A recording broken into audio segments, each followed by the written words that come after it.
Get lost, sucker. That's what. I started the Huh? I started record, but I didn't stream it. Oh, started the record. No, so this no. Get lost, sucker. Get lost, sucker is the first thing the YouTube people will hear, but the Facebook people did not get that.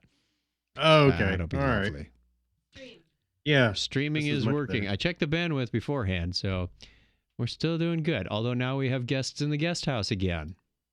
So we'll see what happens to that. I don't think they'll be uploading as much as downloading. But we should be good. We'll find out. All right, welcome to Technorama. We're going to do the Facebook refresh thing, make sure that our video is in fact streaming. And there it is, Yahoo. No, we're not streaming through Yahoo. And No. Let's not do that ever again. We will share. We have our one viewer. I'm going to guess it's John Miller Jr., but you can make your own wager. Do a quick share. Yes, it is. That's a good guess. Nailed right. it. Like the sun rising in the morning. That was a great guess, Chuck. Like you didn't see that coming. Right. Share now to the public. All right. Shared to your timeline. Yeah, that's a non-wager bet. You don't bet against that one. That John Miller Jr. will be here. I know. You can set your clock by it. Pretty much. More faithful than old faithful. All right, so the next thing I'm going to tackle is start adding HTTPS. Oh, that's no. I will be doing that. That's Oh, you're talking about a different project? Yeah, no, just when I do the show notes, I'm boiling down some of the articles because I do feel a little weird that we're reading like verbatim the whole thing. Okay. Yeah, and I should just boil it down to a couple of the paragraphs or something. Or that's fine. Anyway. We are here for you, dear viewer, and we are constantly trying to improve and make this show just a little bit better than it was the last time. Oh, I'm sorry. Should we have a production meeting on Facebook Live? Well, here's the quick update. And we'll probably get to this when we do the Patreon thing so the recordings can hear us as well. Craig has been working all weekend on migrating all the domains from GoDaddy over to Linode. We started this, March, I think, because GoDaddy's pricing increased on us, and we're just paying month to month right now.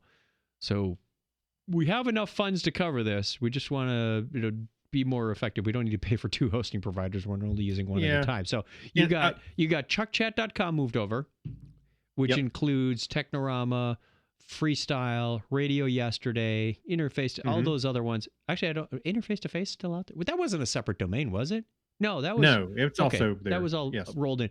But Podcasting for Dummies was also hosted on the same hosting. I mean, in terms of audio files and WordPress, the DNS registrar is still over at GoDaddy, so we're managing that way. And the only thing left that I can think of is chucktomasi.com. But I can actually tell you, I think. That's okay. There was one I had to talk to you about, but your Tomasi family, didn't you have tomasifamily.org. Yeah, there's no... We should figure out what to do with that, because I haven't hosted a website there in a long time, but it does do our email. We do need the email to keep working. It's I'm really not changing that. It's forwarding to Gmail. I mean, Gmail is the hosting, so as long as the MX records stay the same, we should be okay. Okay. Well, then we're almost done. Just right. Move Yeah. If at some point I want to set up a WordPress site for tomasifamily.org, we can do that. But there wasn't anything there for probably the last 5-6 years. All right. Awesome. Yeah, actually, well, I'm 95% done then. I just got to finish your one website and that's it. Sweet. And then we'll do some testing. And you know what sucks is I know we've been doing this, working on a little bit since March, but copying everything over there was the big haul. Especially the Technorama files. Yeah, that was the big haul. Out of the 56 gigabytes we have, probably 48 of it is in Technorama.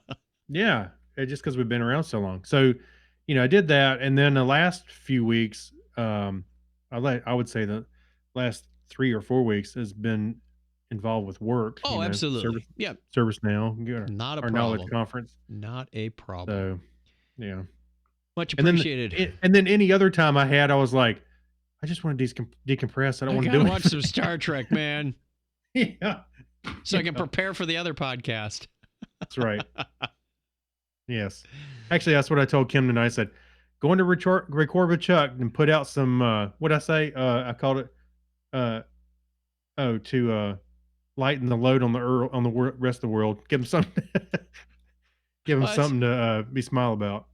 that's kind of like I was realizing that I'm recording something in this studio almost every day of the week. It's crazy. Mm-hmm. I think we went through this calendar a show or two ago, so I won't do it again. But yeah, and I've got 4 recordings to do this week for work. One Wow. Monday night that we're going to be doing for an Hey, Australian show. Then we've got so- Tuesday, Wednesday, Thursday are 3 more. Tell the listener.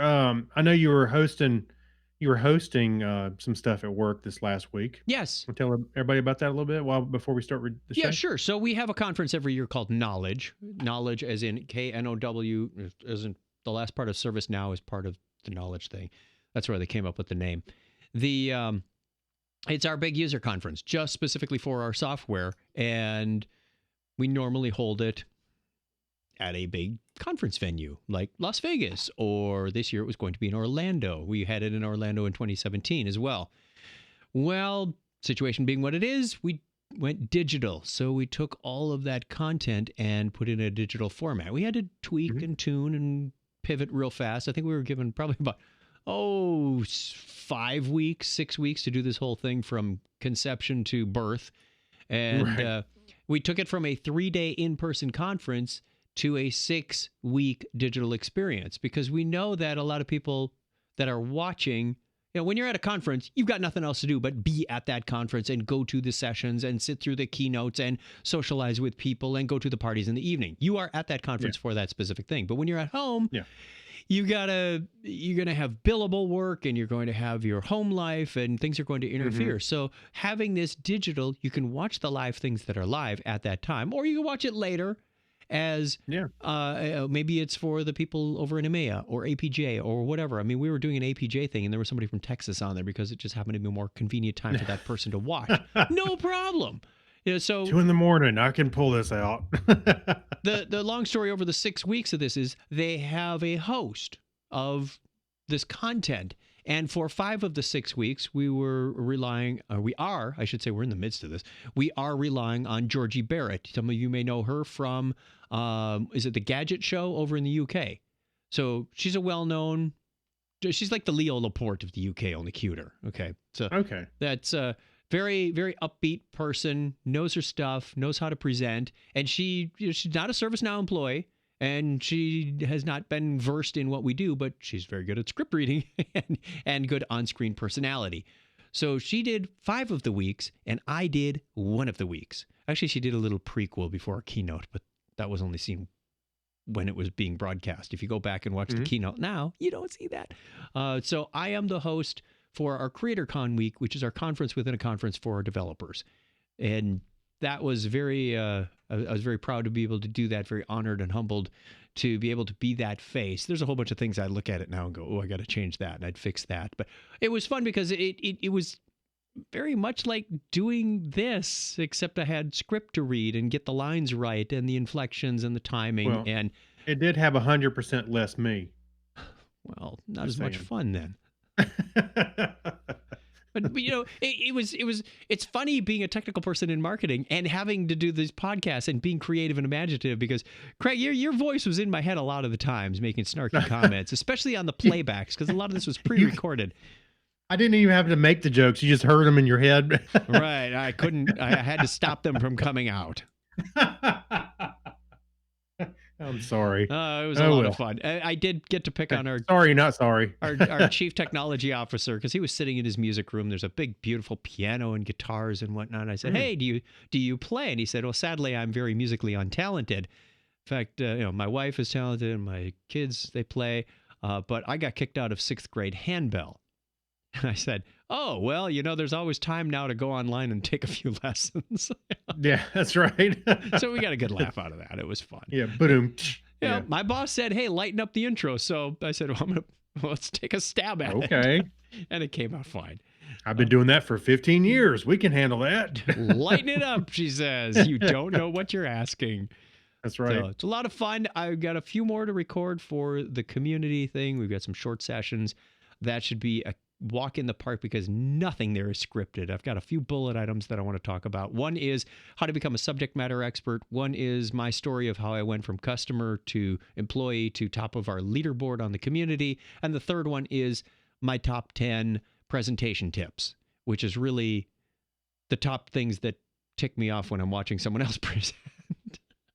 Oh, I've got a few. Yeah, like when you're showing something online, put it in present mode. Don't look at it in edit mode. Use that beautiful screen real estate.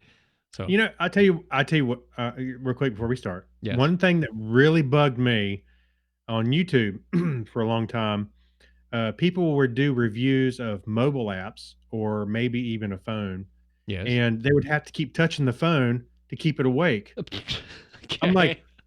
I was like, can you not? I'm thinking in my mind, why don't you set it for like a 30-minute timeout, Right. at least while you're doing the demo? I hope the battery's not going to die during the 5-10 minutes you're doing this video.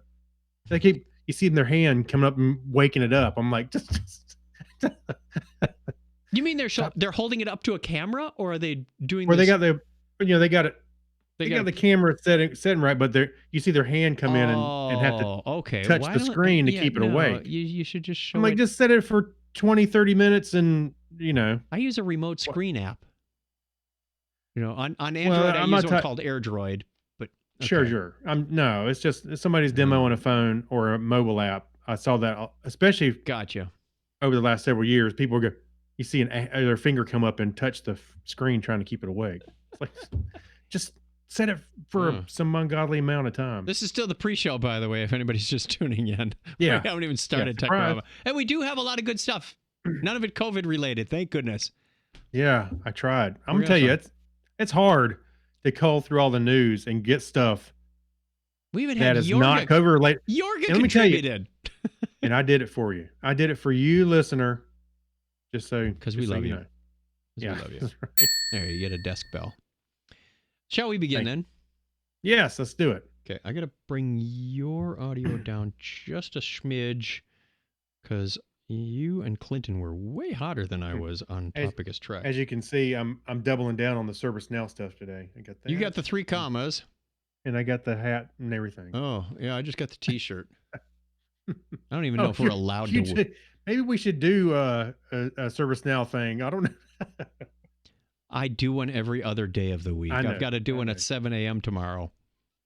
Join me if you want to learn about, I forgot. I have it all lined up. I can't remember what my topic is in the morning, but I know it's ready.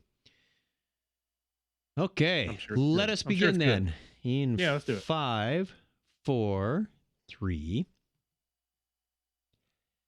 Technorama episode 601. It's all downhill from here.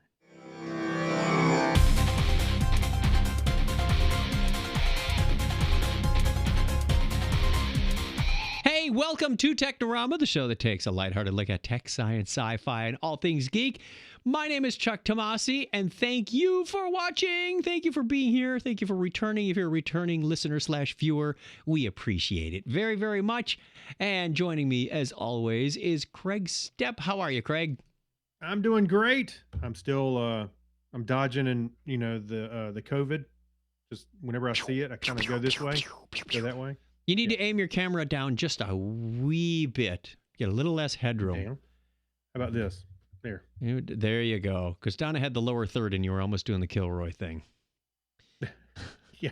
Like, there you go. Craig sitting in a hole. Is this better? Yeah. Is that better? Nice job. How about there. this way? Hattie How about that way? McHatface. Yeah. There you go. All right. Should we jump right into the feedback? Yes, let's do it. Okay. Let's play that wonderful feedback music. Ladders. Oh, we get ladders. We get Ladders? Ladders? What? Yeah. Mailman, mail today. Reach right in and pull one out. Here, let me hand one to you. I'll hand it to you. There you go. Let's find out what you Or is it the bass on this song, Donna? boy. Mailman, mail today. Did you just hand me a letter? I tried You to, gotta but use you your right ignored hand. me. You gotta use your right hand. But here you go. No, your right, Oh, your other other hand? right hand. There you go. Thanks. And then I go and use the wrong hand. Here you go. Here's your letter, Chuck. Thanks. We did that. That's what we did on the hackathon finale. We used that gag. We handed the winner, the judge handed me the winners like that. Yes. Oh, crazy podcast funny. stuff goes to work. That's all I got to say. That's my life right now. It's fun. Yeah. Okay. Our question last week was, what movie sounds like a bad idea when you explain it, but the plot is actually really good? And we got some good responses in here. Yeah. There's a few. Myron says Waterworld. That's debatable, but okay. John Miller Jr. says Megamind. It's my favorite Will Ferrell movie. And he even you know what? Harrison and I, when he was younger, of course, we both enjoyed that movie. That was kind of fun. Joe Fiore says, dude, where's my car? Alexis says, John Wick, a man kill 100 men and get revenge for one dog. Okay. Yeah, I'm glad you put the explanation there because it does sound like a dumb idea. But I enjoyed the John Wick movies. John Kratzer says Ice Pirates. Steve Cody says Mrs. Doubtfire? Question mark. Yeah, that does sound like a bad idea if you try and explain about a cross-dressing guy just to see his kids. But anyway, we also have on my list, Joe says the same thing. Diane Vanderwine. How is Diane related to Steve and Teresa? Steve's mom? Are we starting to get our friends' parents watching the show and responding? Yeah, we're reaching out to the world. She was on my karaoke video last night too. We're going viral. Watch out, COVID. They'll immediately spend a whole bunch of money to come up with a Technorama vaccine. Diane says Weekend at Bernie's. Jack Mangan says Bill and Ted's Excellent Adventure. Yeah. Yes, I guess trying to explain that to somebody would sound a little weird. Well, and Napoleon Dynamite. How do you explain that? Then a lot of people will say it's just a dumb movie anyway. That's Jeremy says Unleashed, starring Jet Li. A man discovers his humanity by remembering his mother through the power of music. Okay. Jonathan Strickland says, if you explain Clue as it's a movie based on a board game. Hey, got a point there. Yeah, that would probably go with Jumanji as well. Yeah. Jonathan also says The Lighthouse is another. Two guys are stuck in a lighthouse. One of them is definitely a bit loopy already. The other one is definitely loopy by the end. Yeah. K.O. said, I thought it was mostly B movies that were bad, but the plot was decent. What'd you get on your list? Let's see. My buddy CJ Lamb says Back to the Future and Red Dawn, the original Red Dawn, not the remake. Says, for the time, Red Dawn, the original Red Dawn, it was during the whole Soviet era, Cold War stuff. Yeah, so that kind of made sense. Yeah. It certainly made me think when I was a kid. Mm-hmm. Kind of heightened me a little bit. What a propaganda thing. Yeah, it's like, man, I'm gonna have to go pee in my radiator. Okay. Anyway, so Predator, Almost Famous, which I don't think I ever watched Almost Famous. I haven't. A Cabin in the Woods. Yeah, I can see how that. Susie Greenwald says The Notebook. Okay, look, you may have had Jack Mangan. I had Tiffany over here. Okay. The Fifth Element. She says The Fifth Element. That does sound like a bad idea when you try and explain it. Yeah. And let's see. Tony Mass says anything by Shane Carruth, Primer and Upstream Color, because it takes longer to explain them than to actually just watch them the three times it takes to figure out what's going on and why they're so awesome in the first place. And last but not least, JT Shea pops in and says Dodgeball. Never had the desire to see that. So might be one of those guilty pleasure ones. There's some funny jokes in there. I wouldn't say it's a great movie by any stretch, but yeah, it's got some moments. We also got a message from Yorga. He put in he sent us a note. Apparently we mentioned a Lego house a couple of weeks ago. I think it was episode 597 he was commenting on, and said, James May from Top Gear built a Lego house and had it for sale. And then there's an article about a month and a half later that says, James May's Lego house officially demolished. Yeah. He sent me the link and I was like, I think we did talk about that. I remember looking at it a little bit. But yeah, what was funny was I knew, well, looking at the article, they were expecting Legoland to actually, let me think.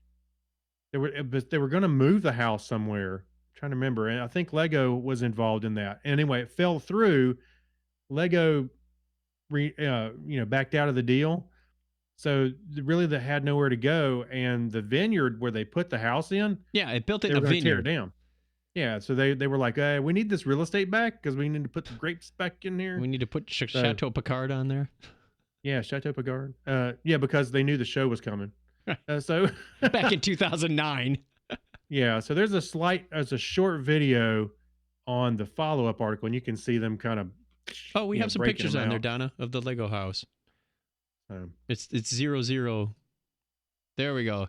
Yeah, if I was going to make a Lego brick house, I wouldn't make it this colored striped thing like an old 70s pair of socks. It make it red with some white grout or something. Make it look like a brick house. Just well, you should go. Yeah, it would be interesting to make it look like a house. But if you go watch, there's a TV show, the episode, you can watch it on YouTube. Yep.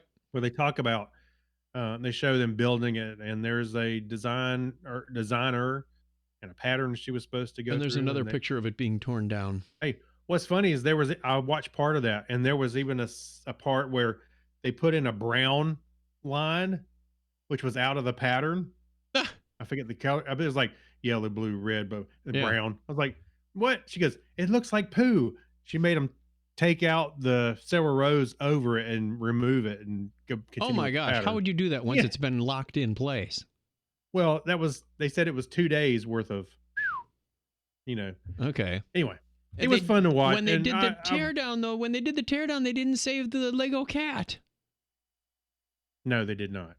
Why Oh, not? and by the way, they did donate the Legos that good. came from there. So to I forget what charity, but they donated them. We love Legos. Yeah. Thank you, Yorga. Well, it was a little late. we should have had this around episode 250. Yeah. That's right. All righty, let's do the history thing. We don't need to roll because there's no other guests here. So let's play. Almost play. Why not roll? Why not roll? Because I win. On this day in history for May 20th, 2020. Ooh, that's a lot of 20s. This is the 141st day of the year in the Gregorian calendar. There are 225 days remaining in the year. It was on this date in 1570 that cartographer Abraham Ortelius issued the Theatrum Orbis Terrarum. That's the first modern atlas. Okay. But nobody can pronounce it. So Rand McNally jumped right in there and swooped in. Let's fix this. Also on this date in May 20th, 1609, Shakespeare's sonnets were first published in London, perhaps illicitly, by the publisher Thomas Thorpe. Illicitly? Illicitly, yeah. Thou hast taken thine works illegally. Yeah, they were BitTorrented back in the day. What dost thou, BitTorrent? Who thus put my PDF online? 158 years ago today, U.S. President Abraham Lincoln signed the Homestead Act into law, opening 84 million acres of public land to settlers. That's a lot. And Levi Strauss and Jacob Davis received the U.S. patent for blue jeans with copper rivets on this date in 1873. Ooh, there's a good trivia silver? question. Who's Jacob Davis associated with? Nobody now. Here's another one for you. Trivia question I got from Friday night. What's a pluviometer? Okay, you go look it up while we're doing the rest of the show. It's actually a rain gauge. There, I spoiled it for you. I was going to say, hey, Google. Walk into Home Depot and say, I would like a pluviometer. That same date in 1875, signing of the Meter Convention by 17 nations, leading to the establishment of the International System of Units. And even cooler is there's another event coming up involving those people. And apparently we're going to be left out of it, and we're going to stay on the imperial Or Move on. Yeah. Anyway, on May 20th, 1883, Krakatoa began Krakatoa. to... I thought you were going to say Krakatoa, karaoke. excuse me. I thought I saw a T in there. Krakatoa began to erupt. The volcano exploded 3 months later, killing more than 36,000 people. Probably the tsunamis that were involved with that as well. Also today in 1891, the first public display of Thomas Edison's prototype kinetoscope. Kinetoscope. And May 20th, 1932, Amelia Earhart takes off from Newfoundland to begin the world's first solo nonstop flight across the Atlantic Ocean by a female pilot, landing in Ireland the next day. 56 years by the ago way- today, discovery of the cosmic microwave background radiation by Robert Woodrow Wilson and Arno Penzias. Yes, that Penzias and Wilson. I was just wondering about them. And also today in 1983, the first publications of the discovery of the HIV virus that causes AIDS in the journal Science by Luc Montagnier. That same date in 2019, the International System of Units redefined the base units. Remember those people I said were coming up? Well, they're back, and they redefined the base units, and they made the international prototype of the kilogram obsolete. It's now called the What do we got now? Craigogram. Yeah. Yes. I concur. I'll endorse that. It's 50% lighter, fewer calories. A few calories. Happy Right. birthday goes out of the state to American businesswoman and politician, co-founder Wells Fargo and American Express, Mr. William Fargo. He was born in the state in 1818. And born May 20th, 1851, German-American inventor invented the gramophone record. Gramophone record. Well, We're getting into topic is Trek territory now. yeah, gramophone record. Emil Berliner. Berliner. His name has Berliner. his name Berliner. what was his middle name? Grammy? Yes, that's right. German chemistrist, zymologist, whatever that is, and academic Nobel Prize laureate Edward Buchner was born on this date in 1860. And born 1879, German chemist Hans Merwin. Mirvine. Oh, excuse me. Whatever. We gotta work on my pronunciations as well. English engineer designed the Supermarine Spitfire and Supermarine S6B. Mr. R.J. Mitchell, born on this date in 1895. And James Stewart, the American actor, was born 112 years ago today. Yes, that James Stewart. That's the one. Yes. You know, the one from it's a wonderful something. I can't remember. What was the name, Clarence? No, just move right along. May 20th, 1925, Russian engineer. There's a bad omen when you hear Russian engineer in this word. I'm gonna sit back and watch you sweat on this. He designed the Tupolev Tu-144. Mr. Alexei Tupolev. Ha ha. There you go. The song's running out. We have really dragged on this one, but let her go. This is a tough one right here. Joe Cocker. Not An English- too good myself. Okay. Yeah. You climbed through the bathroom window. What would I do if I threw up on you? Anyway. English singer-songwriter was born on the same date in 1944. Yes, Joe Cocker. Not known for our impressions either. Also No. born on the same date in 1946, American singer-songwriter, producer, and actor Cher. No. I'm not doing Yeah. Cher. Yeah, no, yeah, I'm waiting on that one. Also turning 71 today is Canadian actor, director, producer, and screenwriter Dave Thomas. Not the hamburger Also- guy. I was gonna say the hamburger, also known for his hamburger. No, the SCTV / Bob and Doug Yes. McKenzie guy. Yes, yes. American Colonel, Engineer, and Astronaut Thomas Akers is 69 today. We also have some listener birthdays for May 20th through 26th. Congratulations to Tim Elliott on the 22nd. 23rd is Chris Zeal, host and producer of the Avcast, and 24 under review. If those are still around, I don't know. They weren't in Podcasting for Dummies this time around, but we can work that in. And good old listener Eli is on the 26th. Eli Euclizone. So happy birthday to all of you. If it's your birthday, if it's your birthday, got to keep the video engineer keeping the video engineer on her toes.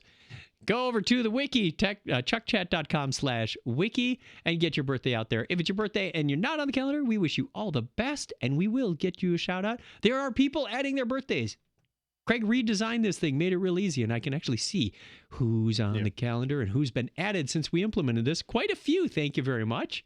Mm-hmm. Yeah, we've had some people out there. Actually, hey, by the way, if you've been on the birthday calendar, you don't necessarily have to re-add yourself. There was a couple of people that did add themselves again. Okay. But just throwing that out there, that I did copy everything over. Like all good computer science people, we brought the legacy data with us. Yeah, and I also was a good data person and didn't delete the old stuff, so it's still there just in case. If you want to go over to, what was it, wetpaint.com or something? Yeah, it was a wiki service. Yeah, it was like wet paint. Alrighty. Yeah, I think we did the history. It's time for the good news. News and weather, everyone. Well, it's kind of news and sort of weather. The Japanese spacecraft has sent back images.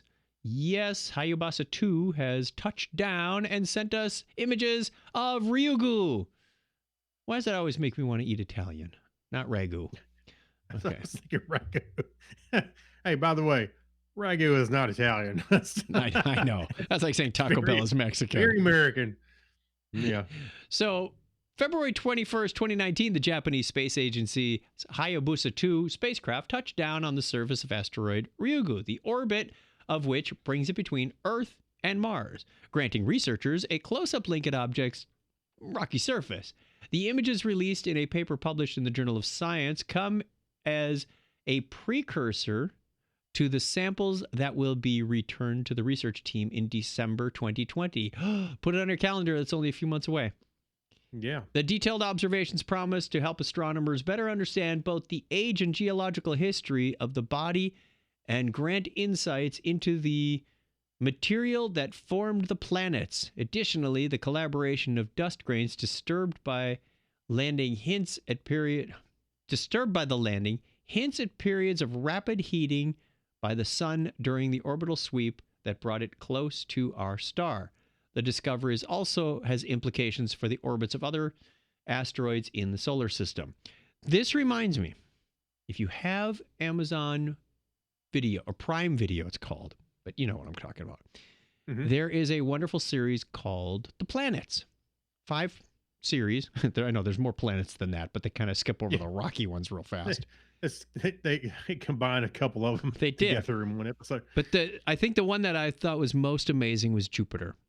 When they talk about the migration that's in the current theory of how it came into the inner solar system and then moved back out, because we've come up with that theory based on observing other solar systems. We're going, how come there aren't any solar systems that we've seen with extrasolar planets like ours that have a few rocky ones in the beginning, and then they go to the big gas giants, and then they have some ice worlds on the outside? What's up with that? Well, Jupiter had a lot to do with, and we got really lucky because it just decided to stop short of our neighborhood. It was the reason Mars is so much smaller than Venus and Earth is because Jupiter pretty much came in from its orbit and sucked up all the material that would have made Mars bigger. That's the long and short of the story, but that was a bit of a spoiler alert. But if you weren't around, 5 billion years ago, you would have missed it. Yeah. So, hey, by the way, yes. but this article has a little video with it. Mm-hmm. And the video, I'm sure it's a series of images that they stitched together, but the little video is short, and you can watch the Hayabusa 2 go down and basically touch the surface and back, and it kicks up all the debris, all the rocks.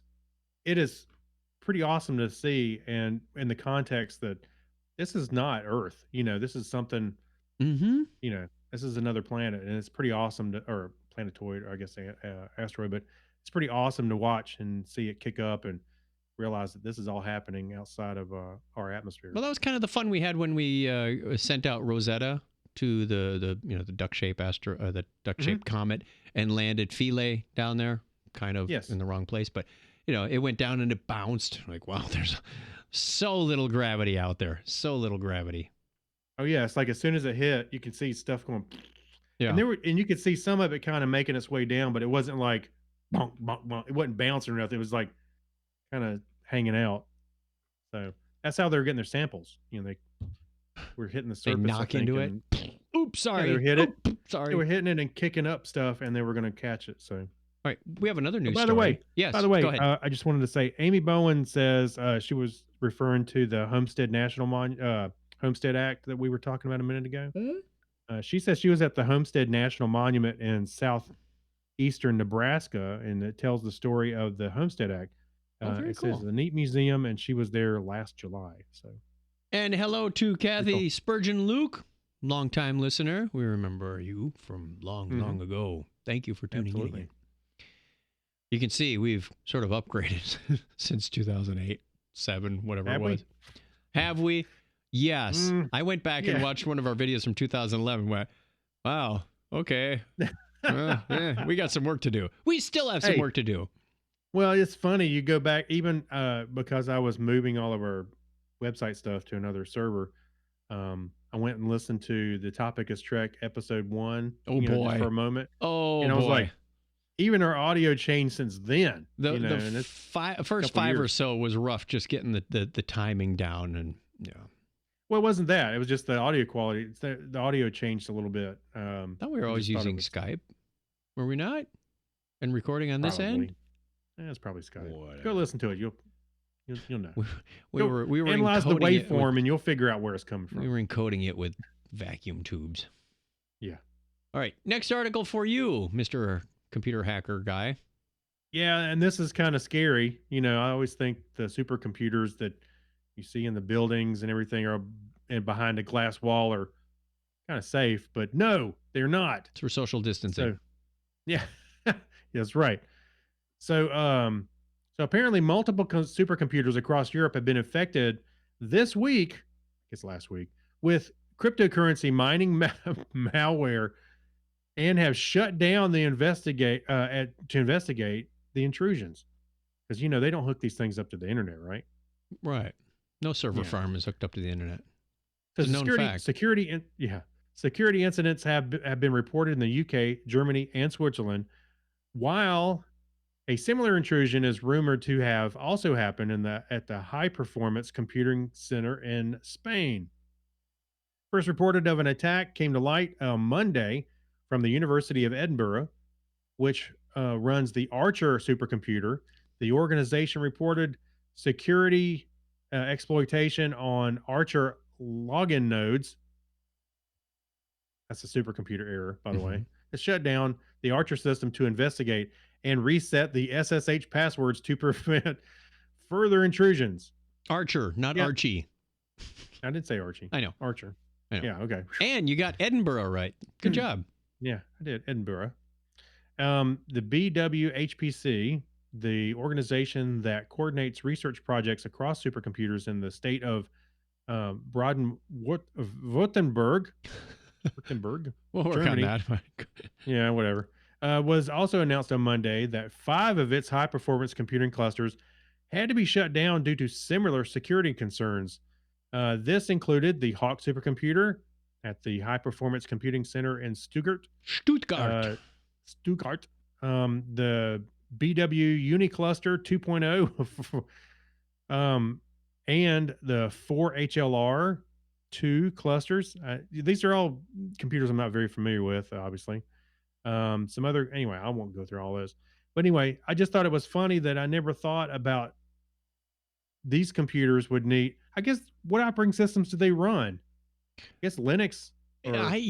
Somebody had to know something very specific. Obviously, these are supercomputers, and they went, wow, my NVIDIA cards just aren't cutting it anymore for mining Bitcoins. So Yeah. let's go hack somebody's supercomputer, and I'll get some real CPU power out of this. Well, skipping down below, attackers gained access via compromised SSH logins. So none of the organizations above published any details about the intrusions, obviously. However, earlier in the day, the Computer Security Incident Response Team ISTRT, for the European grid infrastructure. Let's see. There's a lot of names in here. Manuel samples, all this kind of stuff. Basically, they got in through some SSH logins. The credentials So, appear to have been stolen from university members given access to the supercomputers to run computing jobs. The hijacked SSH logins belong to the universities in Canada, China, and Poland. Someone's sharing their passwords. Good job. or had crappy passwords to begin with. So I guess these machines run Unix, Linux, probably Linux. The login is Pi. The password is Raspberry. Pi Raspberry. That would be a funny thing to put on a supercomputer. I never thought about these supercomputers getting hacked. I always thought they were kind of Right. kept Sort to of their own. They're Isolation. doing their supercomputer thing, whatever that is. Well, everything's getting more connected, which leads us into our next story, which I'm going to make just a touch bigger on the font size so my old eyes can read it. Facebook has announced plans to build a massive 37,000 kilometer undersea cable around Africa in an effort to increase the continent's internet connectivity, as detailed in a blog post by the company this week. The company will begin, quote, nearly equal to the circumference of the Earth, unquote, according to Facebook, and will interconnect 23 countries across Africa and the Middle East and Europe once complete. Wow. That is a lot of connectivity. Africa currently has approximately 1.3 billion residents, yet it is one of the least connected regions in the world, as the tech giant notes.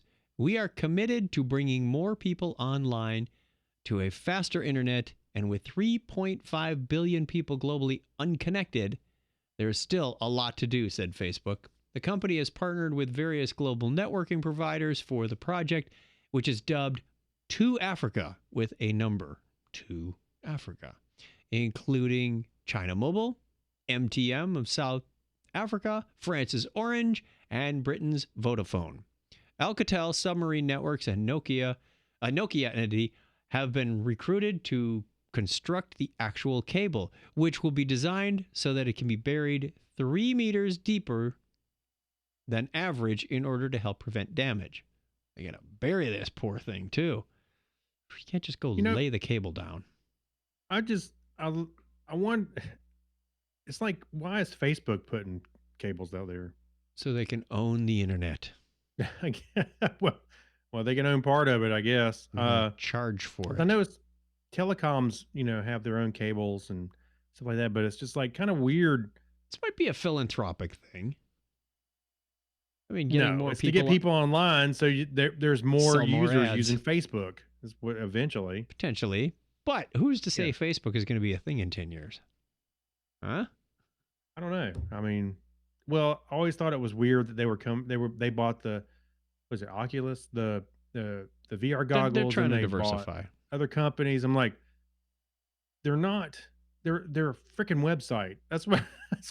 Well, that's like saying Amazon's a bookstore now, or Microsoft is a desktop software company. I guess so. It's not. I don't know. It's not. Yeah. The companies have to diversify and reinvent themselves to survive. You and I should know that very well based on where we are in our Yeah, no, I'm just careers and saying. whatnot. I just don't see. I guess they got money, so they can invest in stuff. So why And I'm not? happy they're investing it this way rather than in some Mars colony. No, yeah, let's go to Mars. No, I think no, this is fine. I think there's a lot of places. The more connected the world is, I think fighting stuff like COVID-19 or whatever, I think it makes it much easier. Because what was that? I was just watching. What was it? The YouTube guy. Anyway, he's talking about how when they sequence the genome of viruses like COVID-19, Mm-hmm. and as soon as they publish it online, companies can take that and essentially craft a vaccine within hours for it, which is amazing. Of course, there's a lot of testing and stuff that pushes it far out for safety, but I thought that was amazing. And a tool like the internet it just blows my mind that, before you'd have to wait for a sample to be mailed or, all that data to be sent somewhere. and disseminated. Now it's like, oh, got a few hours and we're done, and post this online and everything's good to go. It's kind of amazing. It is Interesting amazing. time. We live in an Interesting amazing time time. we live in. It, And I can't get my I can't get my Zoom to work properly sometimes. Wow. There's a lot of variables in this amazing technology. It is. And speaking of amazing times, let's do the Hacks and Strange Stories. So, you want to take All right, this we're gonna one? skip over the break. That's fine. Yeah, skip over the break. We're running a little late. All right. Your story. Oh, it is me. Anyway, I saw this. I thought it was pretty cool. This $100 drivable cardboard Ferrari for Vietnam is winning the internet. Apparently, this is from a few weeks ago, but I thought it was still kind of funny. This is interesting. straight up Technorama material. Cardboard Ferrari. It is. Yeah, anything cardboard. So supercomputers are supercars are expensive, but who said you can't make one in your own home garage? While we have previously seen home projects churn out 3D printing machines, but this cardboard replica of a Ferrari FXX K Evo, not the Evo we know, Evo, is what's trending on the internet these days. This DIY Ferrari has been made by a group of 3 friends from Vietnam, with the total costing of this project to be around $100. I find that hard to believe. Do you now? Based Okay, on what well, I saw from the video, because Okay. somehow they showed the guy revving it up from his phone. And clearly, if you look at this thing, it is the most unsafe vehicle I've ever seen. Obviously, the cardboard body Well, is I was nothing. gonna say, come on, man! It's made out of cardboard. It's got bicycle wheels on it to keep the weight down Yes. and to make the propulsion easy. I don't know what this has for an engine, but it does not have a Ferrari engine, but it sounds like it. So clearly that's coming through some sort of speaker system, which I figure is what he was revving That's- on the phone. That's probably what he was doing with his phone. He's Yeah, it was- casting the audio to it. So did he pick up a pair of cheap speakers? Because it sounds really good. I think most of the cost of that $100 was probably in a $75 subwoofer. Yeah, It doesn't It have a is kinda steering funny. wheel. It's got It's- more like handlebars. It's really funny. it's funny watching it go down the street because it looks like it's been obviously it's cardboard, but it literally looks like it's been duct taped together. Pretty much. holding it. Yeah, And it's not going very fast because it'll fly apart if it does. yeah. We Anyway, it's salute pretty you, cool. Go watch the $100 video. hack people. It's all right. Yeah, we salute you, $100 drivable cardboard hack Yeah. Ferrari. He probably had a Bluetooth speaker in there and was casting from his phone, Right. making audio. It was an impressive sound, but it didn't go with the vehicle you were looking at. Going, Hey, Jeffrey Byers says, I hope the engine doesn't get too hot. burst into Yeah, good point. flames. Yeah. Yeah, calling this a Ferrari is kind of like the potato Jesus picture. It just close, but not quite. I like the It's part fun. where the guy's trying to get back in and he can't open the door because the bungee cord's holding it down. Hey, I used to have a car like that. Yeah. I've had cars like that. Yes. That's kind of funny. Don't laugh. At one point, a cardboard car may have been an upgrade. I can if laugh you- because I've been there. I searched for this picture because I couldn't get the one off of the website. And if you just search for cardboard Ferrari, you will get a whole bunch of really interesting pictures.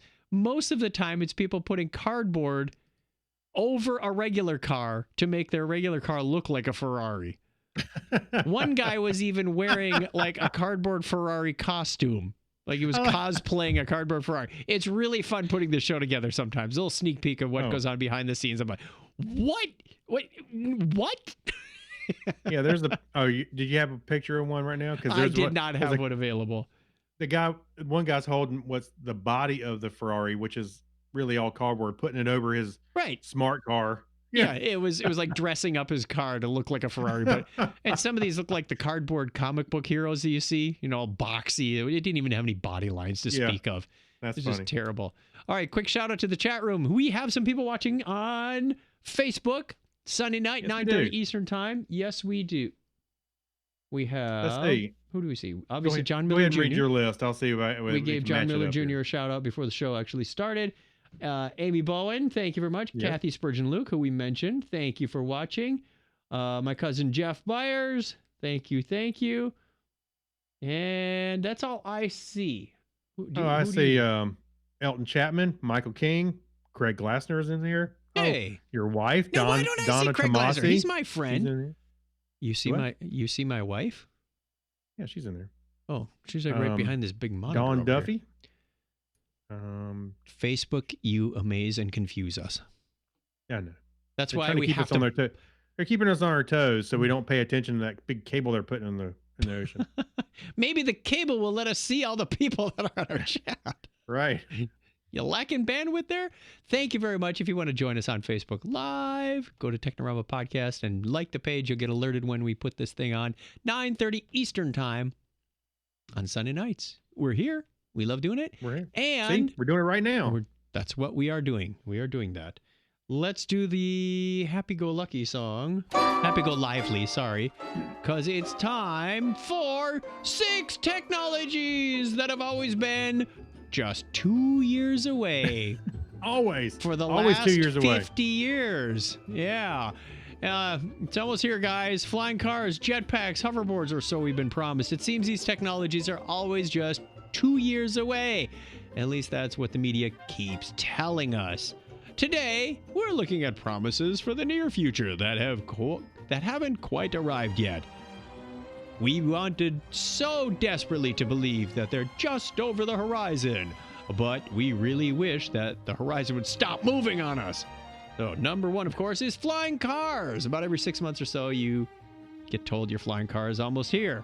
Number 2 is hoverboards. Yes, we're living in 2015, the year Marty and Doc We're living in 2015. When was this written? Oh, see, I don't know. It's been a while. January 2nd of some year. It's not a current article. Exactly. Okay, we are really struggling to find Hey, non-COVID but- related material. Hey, but in 2 years, all this is going to be true. If you slept through 2017, you missed it. It's like when you go through a little town on the 2-lane road. Like, Yeah. You blink twice and you missed it. Yeah, we didn't get our hoverboards in 2015. Still waiting in 2020. Spoiler alert. Robot butlers. Remember those things? Even that cheesy one on Rocky 3? Mm-hmm. No. Or Rocky 4. Excuse me, Rocky 4. Yeah. The one with the big head. Forgot about that. You're right. Yes. The jetpack is one of those technologies that, much like the flying car, we've seen since mid-century. I think there was even one on Gilligan's Island. Or a fake one. Virtual reality. There's no technology that ebbs and flows quite like VR. Unlike the flying car, I disagree. Well, if this was 3D. written in 2015, 3D movies. if this was written in 2015, we do have some augmented reality. No, I was going to say it's technology that ebbs and flows. 3D movies. It always comes up. Oh, and then it kind of fades away. yeah. Well, that one's not so much we're still waiting for it. We've seen it and seen it and seen it. But it's gone. I mean, rarely do you see 3D movies now. About 3 or 4 years ago, it was a different story. Right. I think you even bought a 3D TV. I did. Well, yes, I did, but not for the 3D. But yes, actually, I was sitting there thinking the other day, I should throw about I got like 2 3D movies. I got Or is it 3 2D Tron- movies? no, I got Tron Legacy and Pacific Rim. I think that was the other 3D movie. Nice. I may have to pull them out and watch them. Yeah. All right. The final one in our countdown is Driverless Cars. This was written 5 years ago, and we are still waiting for driverless cars. They're close. They're close. There's various levels of autonomous cars. I own one that's a level 1 autonomous car, but I'm not taking my hands off the steering wheel for more than about 10 seconds. So Johnny Cab is coming. Oh, speaking of Johnny Cab, Yes. Donna asked me this trivia question the other night, and I don't know what made me think of this, but when you think of the voice of Johnny Cab, who do you think of? Thank you for writing Johnny Cab. No, I know who it is. I know who it is. I knew. Hold on. I never even thought about it until I went, that sounds just like. It is. Hold Hold on. I know who it is. It's he was on the Star Trek cruise. Huh? He was on the Star Trek cruise. Yes, I know. It's I can't recall it. Not Ethan Phillips. What? Not It's Ethan Phillips? Not Ethan Peck. Not Ethan Phillips. No, it's the doctor. Not Jerry Ryan. No, not Jerry Ryan. Doctor. What's his name? Bob. I'm just doing this to Bob. Yes, Robert Picardo does the voice of Johnny Cab. Oh my God, I was trying to. Yes, I don't know why I couldn't recall his name. Yes, of course I knew who it was. Yeah, Well, it even looks like him. If we did that on the topic of Trek, he'd be off the show. Hey, it almost looks like him. To be honest, kind of does. When you think, well, back in the '80s, it probably did look like him. Yeah. It probably was him. That's right. Thank you for running Johnny Cab. Thank you. I don't know why I couldn't remember pull out a name in my head. Well, I caught you out of context there. Yeah. Okay. Speaking of context, we want to thank our patrons because these people are awesome. They are what's helping us do this migration from the old servers that we've been using for 15 years over to the new servers. Thank you. Your donations greatly help. And we have a new patron whom gets the privilege of being named last. Yes. Yeah. First in, first out. Nah, these are alphabetic and you'll get in the alphabetical order. You know what? I think by sheer luck, it is in alphabetical order. Wow. Oh, wow. No, it's not quite. Not quite. You should be about 4 positions before the end. Okay, let's get on with this. Thank you, Alexis Duran. Thank you, Amber Elstad, Amy Bowen, Avner Braverman. All of you are wonderful people for your donations, for your time. And as a result, you get the extra content, as does Ben Vaughn, Brian Brown, Chris MC, Dan D. Man. Your postcard has been sent. I apologize. He had a comment in our Technorama page that I didn't see for a month. But now it's on its way. So his postcard's on its way. He said, you asked me for my postal address. I went, oh, shoot. I was doing some work on Friday and went, dang. Danny Mortensen, thank you very much.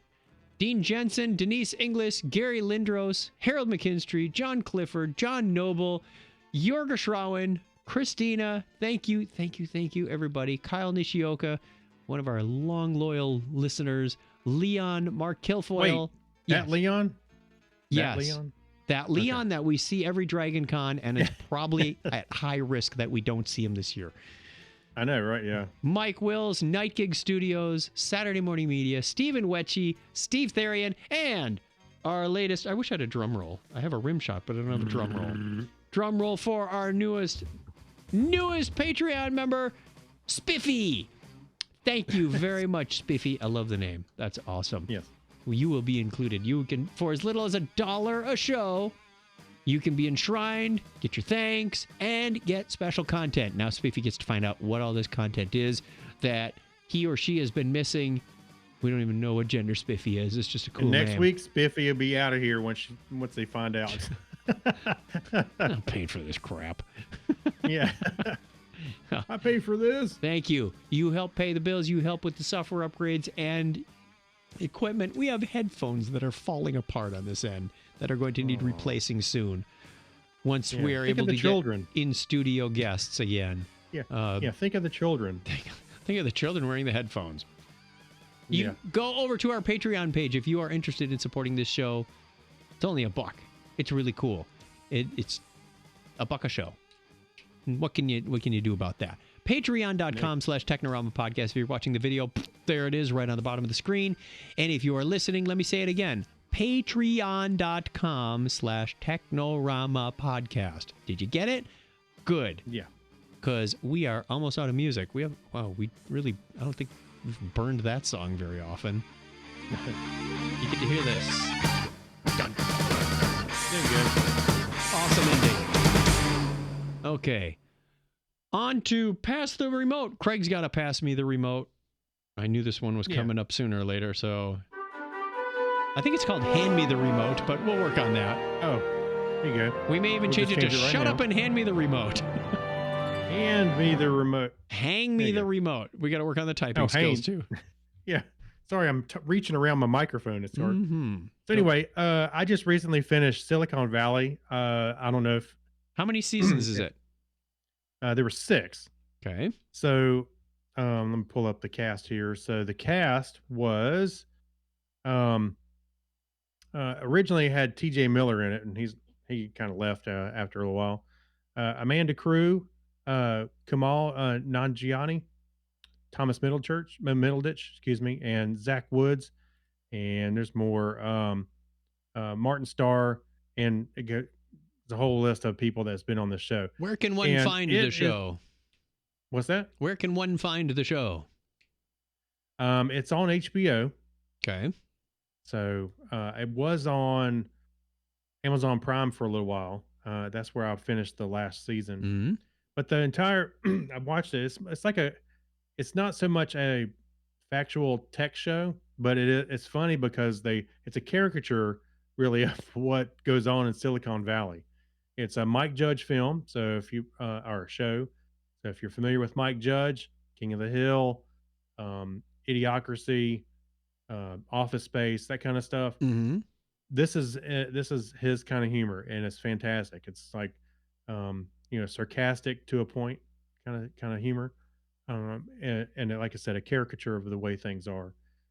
Overall rating out of 10, what would you give it? Out of 10, I'll give it an 8.5 solid. Really? There's some episodes were not so great. Some were funny as everything, and I think the last season it started to peter out a little bit, but so it was good to end it where it did. But it was a lot of fun. It wasn't like IT Crowd kind of fun. It's different, but it's satirical from the way Silicon Valley is, or where you think it is, or it may be exactly what you think it is.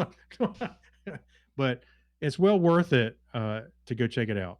All right, dear listener / viewer, if you agree or disagree, let us know. Get in touch with us. You can call us on the listener line, 707-530-2428, or send us an email, technorama@chuckchat.com, or leave a comment.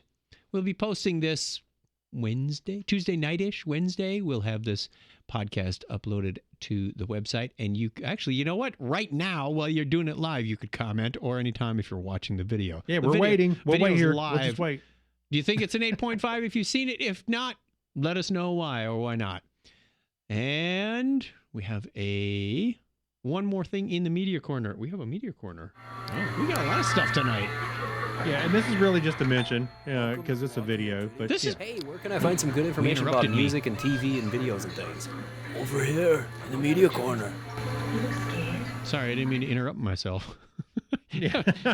So I didn't mean to interrupt we talked about the interrupting you. conference earlier, and when they kicked it off, my boss sends in the chat because we're watching these videos, kind of like YouTube style, and there's a chat off to the right, and he says, "Okay, everybody, get your selfies with Chuck," because that's one of the things they do in real life when we're at a conference is people stop me and get a selfie. So I took a selfie with myself. And I posted that on, I got my back to the screen, and so you see me in the background, and I posted it to social media and said, "It's the first time I got a selfie with myself." And somebody said, "What's it called if you take a selfie and you're not in the picture? How can you not be in a selfie with yourself? What would it be then?" Right. So, yeah. What? A lonely? I don't know.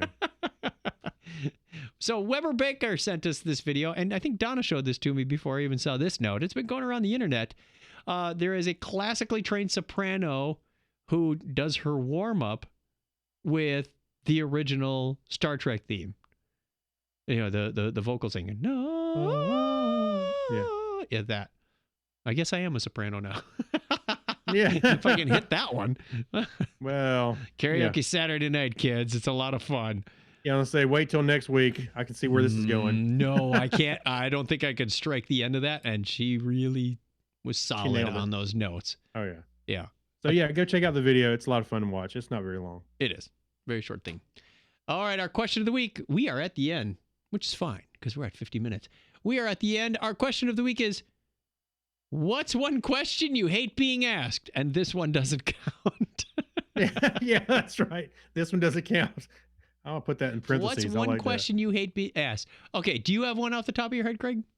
Yeah, well, it's more, instead of a question so much, it's more like when people say, "Hey, I have a quick question." I hate that phrase. You know, when they're leading into a question, I'm like, hang on. Nobody has a quick question. Let me get some popcorn. What's that? Let me get some popcorn because they're going to be here a while. Yeah, we're going to be here for a while. That or, Yeah, there's several of them, but no, or probably one of those questions like, do you have some free time? Or you know, Can I have you know, 20 or minutes of your time? That was when my dad always used to ask when he needed the basement cleaned or the house painted or something. I was like, Dad, yeah. you have this warped sense of time. Well, it's kind of funny people ask that, and of course, my calendar is up to date. I would hope that most people are at work, and they go, "Hey, do you have some free time to look at this?" Yes, put it on my calendar. My calendar is at Yeah. your disposal. I'd be happy to help right. if you can find a block of time. Next week works really well. Yeah, it's like just schedule something for. I understand the politeness about kind of leading you into this. It's better. Oh, and then even better is they send you an appointment has like no description, no objective, no agenda. Oh yeah, It's like just a link to the Zoom. right, like, and I'm Or supposed to even if- remember if that that, next yeah. week. Whatever. All right. Yeah, you're supposed to Hey. infer it from the discussion that says, knowledge meeting. Yeah, right. Hey, by the way, Kathy Spurgeon Luke says, "Will you do something for me?" That's a Oh. yeah. Oh. John Mine. Miller Jr. One You that play used football, to right? one that used to drive me nuts, but it doesn't anymore because I found a good answer for it. Is when your boss or somebody would say, "Where do you see your career in 5 years?" They used to drive me nuts because in a tech career, Hopefully here. so many things change. I mean, I Yeah. understand they're trying to assess which direction do you want to grow so they can Mhm. help you get there. But it's so many times I'd say, the position I'm in didn't exist 6 months before I got here. And that's Yeah. happened over and over. So I can't tell you what I want to Well, do, but The right answer is to make one up. I want your job, boss. Yeah, that's right. Whoa. That Interview is canceled. clearly the wrong answer. Okay. That's right. So my answer for that now is I want to do something that's helpful. I want to do something I enjoy. I want to do something that's challenging. I see myself growing, and I want to do just general answers around that, much like what I'm doing today, but I'd like to take it in this direction. Mhm. Another one that's come up that I thought was intriguing is, what is your ideal job? If you could do anything in the world, what would you want to do? Nothing. Nothing is your ideal job? Yeah, And did you get not watch $1 Office million Space? a week for it. Yeah, you see remember Office Space? I did nothing all weekend, or I did nothing, and it was everything I thought it would be. All right, since you brought up Office Space, I've been watching a lot of TNG. I know this probably should have gone on the Topic is Trek, and I mentioned it in our Topic is Trek chat, but I forgot to mention it on the show. So for those of you who are not Star Trek inclined, I apologize, but there is an episode, a two-parter called Reunification, where Spock is trying to get the Vulcans and the Romulans together and have a happy time. Well, Picard and Data are shuttled into Romulan space aboard a Klingon freighter. The captain is Captain Kavada, K''Vada. And like, wow, this guy sounds really familiar. He almost sounded like Ethan Phillips, but he clearly didn't have the face of Ethan Phillips, Right. who plays Neelix on Voyager. You're probably more familiar with that. He has played other roles on other shows. I looked this up. Captain Kavada, the Klingon Captain Kavada, is the guy who plays Milton on Office Space. Oh, right. And I just Stephen went, Root. blah, blah, blah, blah, blah. Yeah. And Stephen Root. Yeah. And all I could think of was, I was told I could play my Klingon opera at an acceptable level and an That is a acceptable volume. talented. Yeah. I was told I could bring my bat that's on the bridge. Did I tell you- someone took my red twing line batlet. He is a talented guy. He's played a lot of good character or interesting characters over the years. He was in Oh Brother, Where Art Thou? He was the blind guy in the radio station. Definitely not typecast. That's a good thing. Oh no, he mixes it up. He's good at it. So. I'd love to see yeah. him on the Star Trek cruise. I didn't know he was. You see, he played a Romulan, He played a Klingon. a Klingon. Oh, that's what I said. Yeah, And he was So, very like jovial too. I mean, he was like, wow. I might have to go check that out because maybe I didn't pay attention to that the first time. Huh. I'm finding as I go and rewatch all these shows, I am going to IMDb at least a half a dozen times in every episode. Because I'm tracing down, why is this person familiar? Where have they played before? Who have I seen? Well, and connect those dots, because IMDb has just been fantastic. I wish we had it when we were watching this 30 years ago. I know.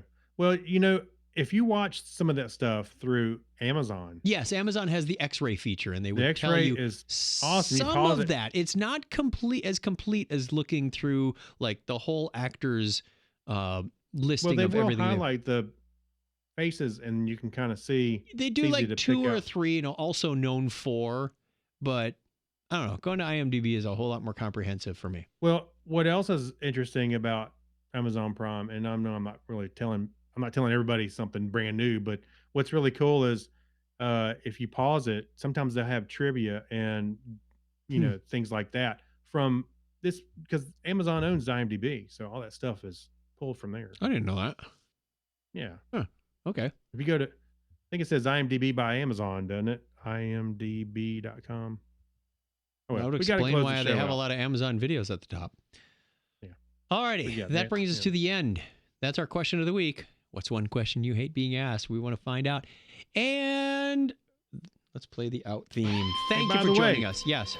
Wait, look right there. If you're a Patreon, you're gonna hear us talk about what is the legacy that you are leaving behind. Craig and I are going to talk about that next. Okay. I wasn't sure if you put that in and we were supposed to ask that or not, but Yes, we're gonna let everybody know. Hey, if you Okay. want to listen in, that's what you you're can missing. subscribe. And the Patreon show is not as polished as this. There's no like production value. I think we play an intro and an outro. Yeah, this is That's the it. gold standard It's here. an open discussion.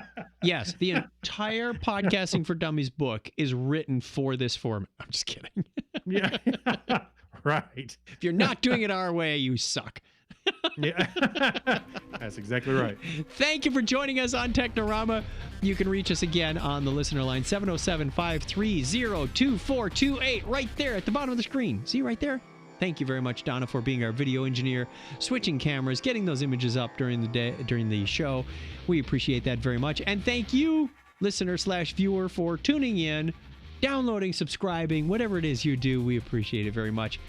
And you can find all our good information over at chuckchat.com/Technorama, which is now on the new servers. Thank you very much, Craig, for taking care of a lot of that. You're welcome. And until next time, tell a friend about Technorama, because that's what friends do. Even if you're socially isolated, you can still chat about that. And give us a binary high five, Craig. All right, 101. Thanks, everybody. Don't put on the red shirt. Oh, wrong That's the show. other show. Darn it. Yeah. Go listen to that one too. Done. All right, record is off. We are done with the audio recording. Thank you very much for joining us on Facebook. And we look forward to talking to you again in 1 week. Same bat time, same bat channel, same bat Facebook page. Thank you very much. Yeah. Click those stop buttons for us, please, dear. And we say bye. Bye, everybody.